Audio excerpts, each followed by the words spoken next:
बंधू.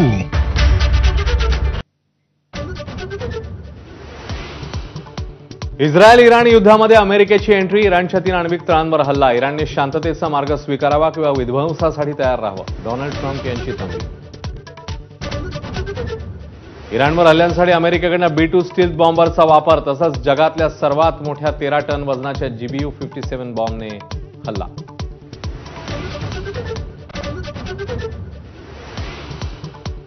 तुम्ही युद्ध सुरू केलं, आता आम्ही शेवट करू, इराणचा अमेरिकेला इशारा. बहरीनच्या बंदराला लक्ष्य करत अमेरिका आणि मित्र राष्ट्राची आर्थिक कोंडी करण्याची रणनीती.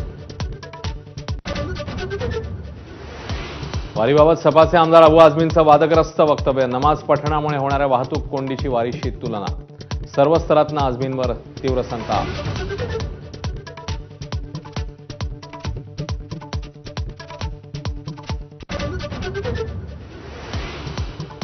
शिवसेनेच्या 2 माजी नगरसेवकांचा भाजपत प्रवेश, मुंबई महापालिकेत भाजपच्या नगरसेवकांचा आकडा 100 वर गेल्याचा आशिष शेलारांचा दावा, उद्धव ठाकरेंवरही टीकास्त्र.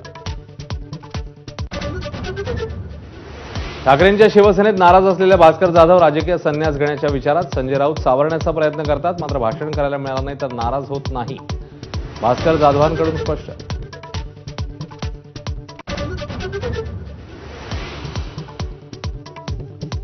दोन्ही पवार आखाड्यात उतरल्यानं प्रतिष्ठेच्या झालेल्या माळेगाव साखर कारखान्याच्या निवडणुकीसाठी मतदान, आता प्रतिष्ठा निकालाची.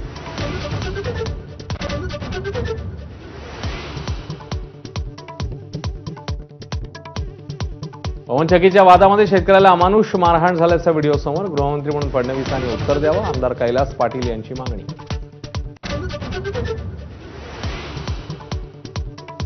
कल्याण डोंबिवलीतील 65 इमारतींचा प्रश्न पुन्हा ऐरणीवर, इमारती रिकाम्या करण्यासाठी पालिकेची नोटीस, इमारतीतील रहिवाशांवर ऐन पावसाळ्यामध्ये बेघर होण्याची वेळ. उद्या पहिल्याच दिवशी विदर्भातल्या शाळा बंद राहण्याची शक्यता, प्रलंबित मागण्यांसाठी शिक्षण संस्था महामंडळाचा बंदचा पवित्रा, मागण्या मान्य न झाल्यास राज्यव्यापी आंदोलनाचा इशारा.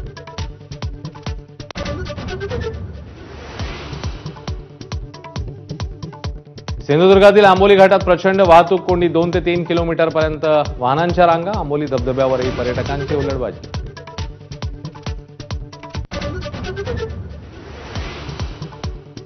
ज्ञानोबा आणि तुकोबांची पालखी पंढरपूरकडे मार्गस्थ, ज्ञानोबांची पालखी दिवे घाटात, हजारो वारकऱ्यांचा उत्साह ओसंडून.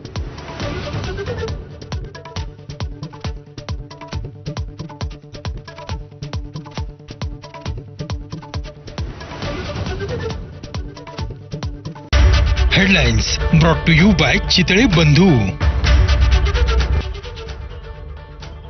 आपण बघताय ABP माझा.